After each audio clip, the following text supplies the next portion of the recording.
Alice. Yen Jujutsu Kaisen pero kawawa ang Kimi. Grabe naman yung yen ng kalaban. Ang ganda ng skin. Jujutsu Kaisen! Parang hindi na Mobile Legends.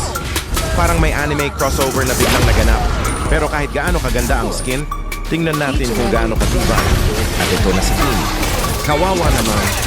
Hindi pa nga nakakapag-warm up, binisita na agad ni Alice. Counting poke. Counting skills. At ayun, ang lambot. Parang hindi Kimi ang hinahabol natin. Parang marshmallow.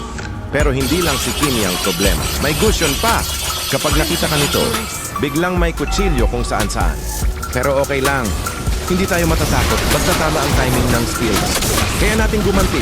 At kung magkamali sila ng posisyon, ayun na, pasok si Alice. Tapos may flooring pa. Akala ko. Pero parang siya rin ang nangangailangan ng healing. Grabe ang lambot ng lineup nila. Isang magandang combo lang.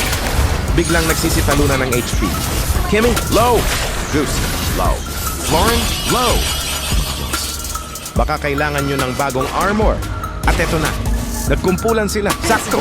Ito ang paborito ni Alice. First skill, Haso, ultimate. Tuloy lang ang damage. Hindi na nila alam kung sino ang tatakbo. At yung yin nila, ang ganda talaga ng Jujutsu Kaisen skin niya. Pero kahit special edition ng itsura, special edition din ang damage ni Alice. May susubok na namang pumasok, pero hindi tayo papayag. Positioning muna. Hintayin ang tamang timing. Then boom. Ultimate ulit. Ang lambot talaga nila. Parang bawat skill natin. May libreng damage. Kimi, kawawa ka talaga sa game na to.